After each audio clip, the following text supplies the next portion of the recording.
भगतसिंगांची larger than life प्रतिमा आपल्या सगळ्यांच्या परिचयाची आहे. मात्र भगतसिंग हे भगतसिंग का बनले, कसे बनले, हे भगतसिंगांच्या आधी त्यांचे जे पूर्वज होते त्यांचं आयुष्य कसं होतं हे पाहिल्यानंतर आपल्याला समजू शकतं.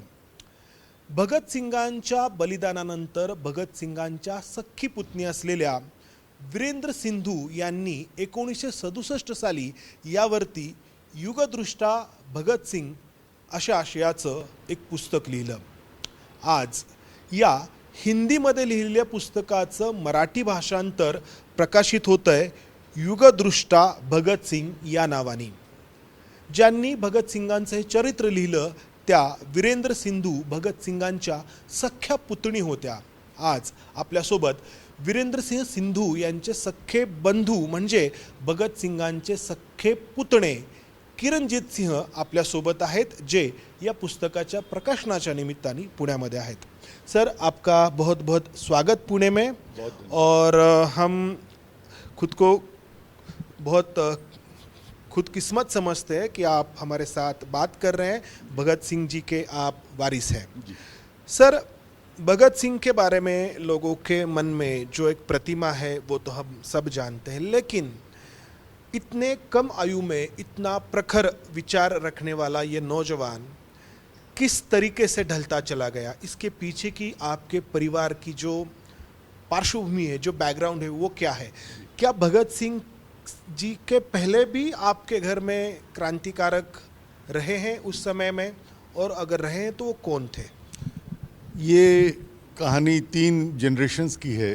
भगत सिंह जी के परदादा दादाजी अर्जुन सिंह वो स्वामी दयानंद जी के संपर्क में आए और स्वाधीनता आंदोलन में शामिल होने के लिए उन्हें प्रेरणा मिली.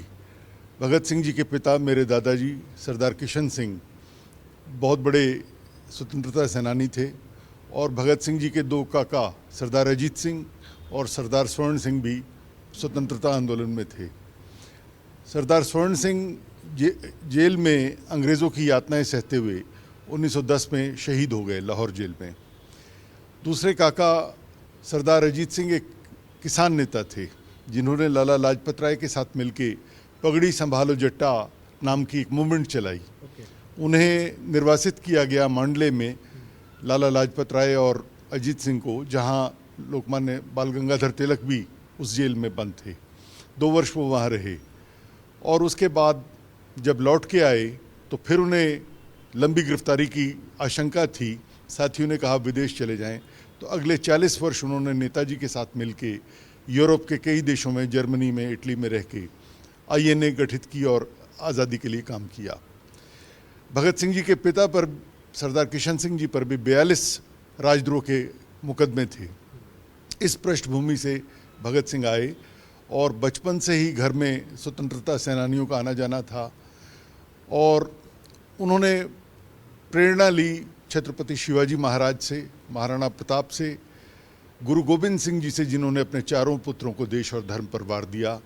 तो इन सब लोगों से, और साथ में कुछ क्रांतिकारी हुए गदर पार्टी के करतार सिंह सराबा, और साथ ही साथ बंगाल के खुदीराम बोस, इन सब की प्रेरणा से वो इस रास्ते पे चले. जब बहुत छोटे थे, 12 वर्ष के थे, तो जलियांवाला बाग में हत्याकांड हुआ.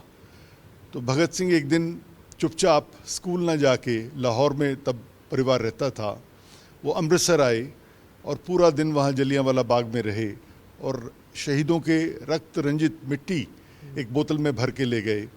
और शाम को जब देर से घर पहुँचे तो अपने भाई बहनों को इकट्ठा करके कहा कि नमन करो इस मिट्टी को, जिसमें निर्दोष भारतीयों का खून है, जिन्हें बिना किसी कारण से शहीद कर दिया गया. इस बात के बाद उन्होंने प्रण लिया कि मैं अंग्रेज़ों को देश से निकालूंगा. वैसे भी जब उनका यज्ञोपवीत संस्कार हुआ तो उनके दादाजी ने कहा था कि मैं देश के लिए इन्हें समर्पित करता हूँ, देश की आज़ादी के लिए. तो इसी पृष्ठभूमि से वो आए. जब छात्र जीवन में गए, नौजवान भारत सभा का गठन किया, और वीर सावरकर की जो पुस्तक थी, भारत का प्रथम स्वतंत्र स्वाधीनता संग्राम, उसको बैन किया गया था. उसे पब्लिश करके उन्होंने वितरित किया, और साथ में नौजवानों के साथ देश की आज़ादी के लिए जन जागरण का अभियान शुरू किया। इसके बाद वो क्रांतिकारियों के संपर्क में आए। जब उन्हें कहा गया शादी करें, वो घर छोड़ के कानपुर आ गए। चंद्रशेखर आज़ाद, शिवराम हरी राजगुरु और दूसरे जितने भी, राम प्रसाद बिस्मिल, अशफाक उल्ला खां, इन सब से उनकी मुलाकात हुई और वो इस रास्ते पे आगे बढ़ गए। भगत सिंह जी के बारे में ये इतनी जानकारी तो लगभग सभी लोगों को होती है, किस तरीके से उन्होंने अंग्रेज़ों के खिलाफ अपना क्रांति कार्य किया। लेकिन उसके साथ जिस उम्र में उन्होंने किताबें लिखी और अपने विचार रखे, वो बहुत ही आश्चर्यजनक थे। इतने कम उम्र का एक युवक पूरे विश्व के बारे में अपने राय रख रहा है। तो इसकी पृष्ठभूमि, वो एक कम्युनिज्म की तरफ चले गए, एक समाज किस तरीके से रहे, किस तरीके से ढले, इसके बारे में उनके जो विचार थे, तो उसका प्रभाव उनके ऊपर किस तरीके से पड़ा, किन के प्रभाव में आए होंगे वो? एक तो बहुत ज़्यादा स्वाध्याय करते थे, बहुत पढ़ते थे। तो अभी छात्र जीवन में ही थे, तभी उन्होंने कई लेख लिखे, निबंध लिखे भारत की सांप्रदायिक समस्या के बारे में, अछूत समस्या के बारे में, और देश में राष्ट्रभाषा होनी चाहिए कि नहीं, सभी प्रांतीय भाषाओं का सम्मान करें हम, लेकिन देवनागरी लिपि हो सबकी, ताकि देश की एकता भी बनी रहे। ऐसे विचार उन्होंने दिए। साथ ही साथ सोवियत संघ में जो क्रांति हुई, उसका उन पर बहुत प्रभाव पड़ा और उसका साहित्य उन्होंने पढ़ा और वो इस विचार को करने लगे कि सिर्फ आज़ादी आ जाए, जो सब स्वाधीनता सेनानियों का लक्ष्य था, अंग्रेज़ चले जाएं, इससे हमारा लक्ष्य पूरा नहीं होता। जब तक कमाने वाले को, शेतकार को, मजदूर को उसका हक ना मिले, जब तक एक आदमी दूसरे आदमी का और एक देश दूसरे देश का शोषण करना, एक्सप्लॉयटेशन करना बंद ना करे, तब तक कोई मकसद हल नहीं होता। उन्होंने कहा कि सिर्फ गोरे चले जाएं और उनकी जगह काले या भूरे लोग आके उन कुर्सियों पे बैठ जाएं, तब कोई समाधान नहीं होगा समस्या का। इस व्यवस्था को जड़ से बदलना पड़ेगा, तब जाके इस समस्या का हल होगा। आपने व्यवस्था की बात की। भगत सिंह तो शहीद हो गए, अगर वो उसके बाद जीवित होते तो किस तरीके से वो अपना कार्य आगे चला रहे होते? और आज के परिप्रेक्ष्य में जो भगत सिंह जी के जो विचार हैं, उन विचारों को आप कहाँ पे देखते हैं? उनके मन में जो भारत की तस्वीर थी, वो तस्वीर कितने हद तक आपको लगता है कि खरी उतरी है, और अगर नहीं है तो कहाँ पे चूक होती जा रही है? देखिए, शुरू से ही सरकार का रवैया जो रहा, वो उस तरह के समाज के निर्माण का नहीं रहा जैसी उन्होंने कल्पना की थी। बराबरी, गरीब और अमीर के बीच में दूरी ना हो, समाज समतावादी समाज हो, ऐसी उन्होंने कल्पना की थी। तो हालांकि तरक्की बहुत हुई, कह सकते हैं कि बहुत देश ने विकास किया, लेकिन जो उनका सपना था वो भी पूरा नहीं हुआ। और वो सिर्फ भगत सिंह का सपना नहीं था, उनके सभी साथियों का सपना था, नेताजी सुभाष चंद्र बोस का सपना था, वो पूरा नहीं हुआ। और जो कमियां उस समय थी, जैसे किसान और मजदूर परेशान थे, आज भी हम देखते हैं कि शेतकार कितनी आत्महत्याएं करते हैं, सुसाइड करते हैं, वो इसीलिए कि व्यवस्था ठीक नहीं है। आज भी हम लोग धर्म, भाषा और प्रांत के नाम पे झगड़े करते हैं, ऐसी कल्पना उन्होंने नहीं की थी। आपने किसानों की बात की, तो आप खुद क्या किसानी करते हैं? क्या किसान आंदोलन जो है, क्या उससे आप जुड़े हुए हैं, और है तो किस तरीके से? मैं खुद किसान हूँ। अच्छा। आजकल उत्तर प्रदेश के बिल्कुल अंतिम छोर पे सहारनपुर में फार्म है मेरा, मेरे पिताजी का था, वो मैंने टेक ओवर किया। और ये देखते हैं कि किसानों को उनका वाजिब मूल्य नहीं मिलता, उन्हें कोई पेंशन या खैरात नहीं चाहिए, उन्हें उनका वाजिब मूल्य उनके उपज का मिले, यही ज़रूरी है। तो आज भी परिस्थितियां वैसी हैं, इसलिए भगत सिंह आज भी प्रासंगिक हैं। आज भी वो वही सब समस्याएं समाज के सामने हैं जिनके खिलाफ वो लड़ते थे। तो उनके विचारों की उसी ध्वजा को लेके आगे बढ़ने की बात है। आप किसान आंदोलन में रहे हैं? मेरा पूरा परिवार था जी, पूरा परिवार था, क्योंकि वो एक वाजिब मांग लेके था, किसी पार्टी की बात नहीं, वो एक व्यवस्था के खिलाफ संघर्ष था। लेकिन क्रांतिकारियों के साथ, इन लोगों के साथ न्याय नहीं किया। आपको आश्चर्य होगा कि आज भी भगत सिंह और उनके सभी साथी संवैधानिक तौर पर शहीद के कैटेगरी में नहीं हैं। पिछली सरकार को भी कहा गया और इस सरकार को भी कहा, जो बहुत बड़ी बातें करते थे, ये कहते हैं कि हम लोग 1947 के बाद के लोगों को शहीद कह सकते हैं, पहले लोगों को शहीद का दर्जा देने का कोई प्रावधान नहीं है, जबकि लोगों ने बार बार मांग की। ऐसे ही भगत सिंह जी की प्रतिमा संसद भवन में लगाने की 50 साल मांग चली और आखिरकार वो 2007 में जब उनकी जन्म शताब्दी मनाई गई तब वो मांग पूरी हुई, जब सोमनाथ चटर्जी लोकसभा अध्यक्ष थे, जी स्पीकर थे। तो उनकी प्रतिमा बनाने का मतलब ये है कि हम नई पीढ़ी को, आने वाले युवाओं को, वो सब आदर्शों को एक जीवंत रूप में उनके सामने रखें। मैं प्रतिमा की ही बात करना चाहता हूं, क्योंकि भगत सिंह की प्रतिमा एक हमारे सामने जो है वो बहुत ही सीमित है। मुझे लगता है कि बहुत सीमित है, क्योंकि भगत सिंह उससे बहुत बड़े थे, उनके विचार बहुत बड़े पैमाने पर थे जो लोगों तक जाने चाहिए।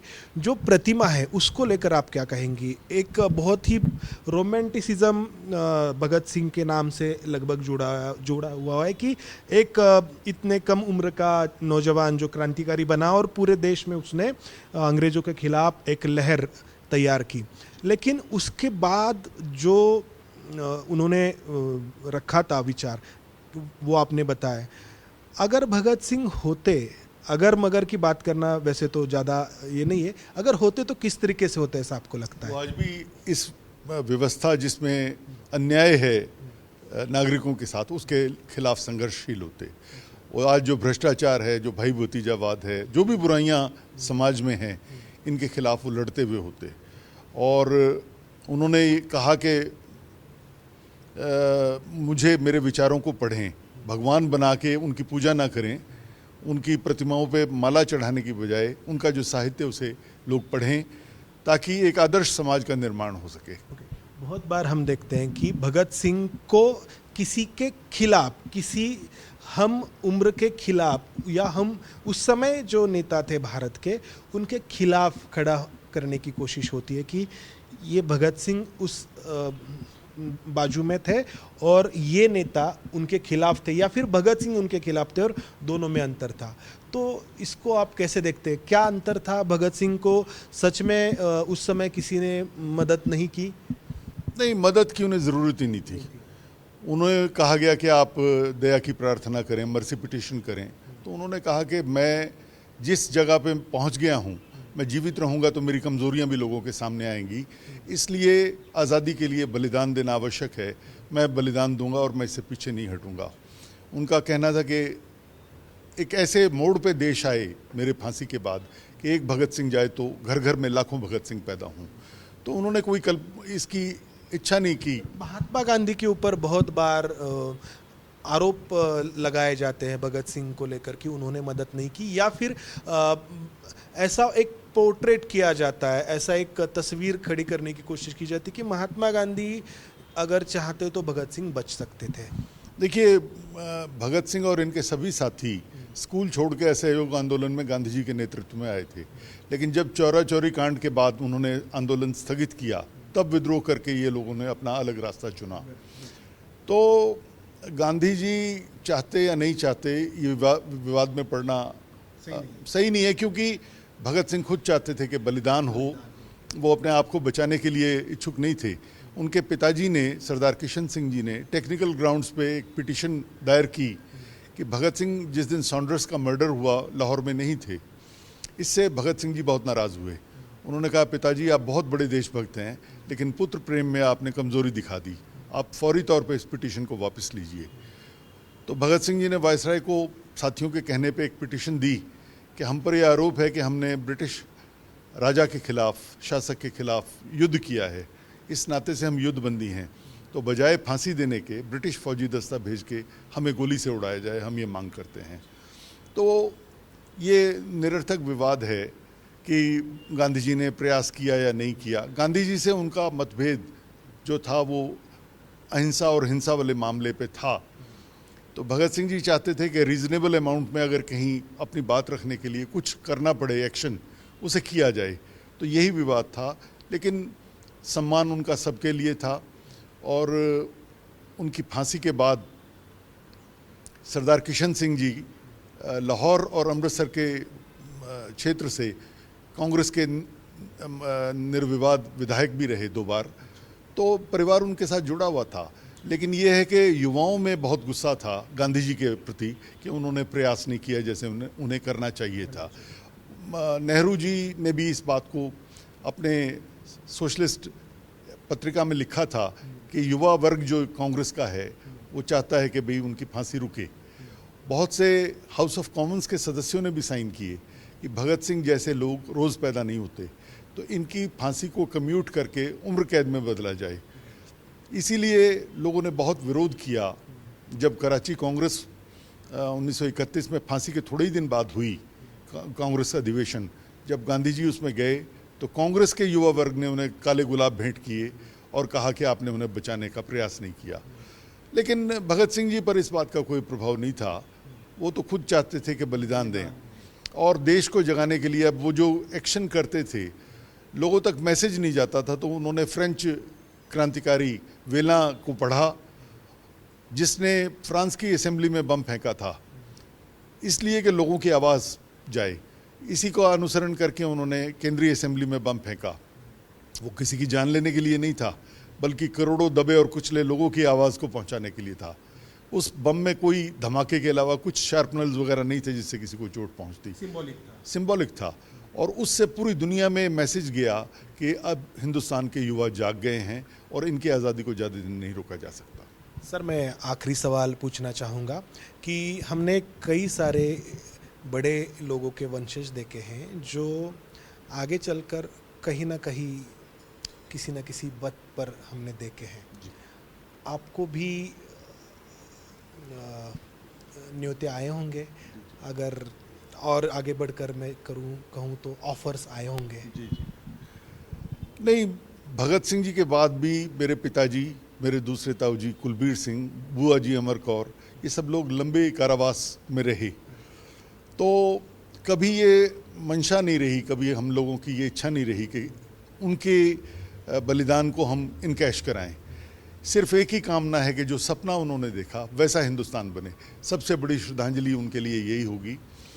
और मेरे परिवार के कुछ दूरस्थ रिश्तेदार बहुत प्रो ब्रिटिश थे, उन्होंने बहुत पद और संपत्ति हासिल की, लेकिन आज उनका कहीं नाम नहीं है। तो भगत सिंह आज 95 साल बाद भी भगत सिंह, राजगुरु और सुखदेव उसी तरह नौजवान, उनका चेहरा आपके सामने है। तो ये इससे बड़ी और क्या उपलब्धि हो सकती है? क्योंकि वारिस किसे कहा जाए, जो खून से है वो तो वारिस है ही, लेकिन असली वारिस विचारों का होना चाहिए। और मुझे लगता है आपने वो विरासत भली भांति संभाली है। बहुत बहुत धन्यवाद हमसे बात करने के लिए। मुझे बहुत खुशी है कि इस सांस्कृतिक शहर में जो राजगुरु जी के साथ जुड़ा है और इससे हमारा अटूट संबंध है, उसमें मुझे आने का मौका मिला। और चेतन कोहली जी ने ये प्रकाशित की पुस्तक, मराठी अनुवाद इसका मेरी बहन ने बहुत साल पहले लिखी थी। मेरा बहुत सौभाग्य है। मैं चाहूँगा कि महाराष्ट्र के लोग इस पुस्तक को पढ़ें और भगत सिंग जी के जीवन से, उनके आदर्शों से प्रेरणा लें। बिलकुल। तर हे पुस्तक वाचणं का गरजेचं आहे हे किरणजित सिंह यांनी सांगितलं। भगत सिंगांबद्दल जी बेसिक माहिती आहे ती आपल्या सगळ्यांना असते, मात्र भगत सिंग हे भगत सिंग का झाले आणि त्यानंतर पुढचा टप्पा, जर आज भगत सिंग हयात असते किंवा स्वातंत्र्य मिळाल्यानंतर भगत सिंग हयात असते तर त्यांचं धोरण हे कसं राहिलं असतं, आज जी परिस्थिती आहे त्या परिस्थितीबद्दल भगतसिंहांनी कसा विचार केला असता आणि कोणती पावलं उचलली असती, हे आपल्याला या पुस्तकाच्या माध्यमातून जाणून घेता येऊ शकेल। आणि भगतसिंहांचा खरा वारसा, त्यांच्या विचारांचा वारसा आपल्याला या पुस्तकामध्ये पाहायला मिळतो। कॅमेरामन अमोल गवाळे, मंदार गोंजारी, एबीपी माझा, पुणे। एबीपी माझा, उघडा डोळे बघा नीट।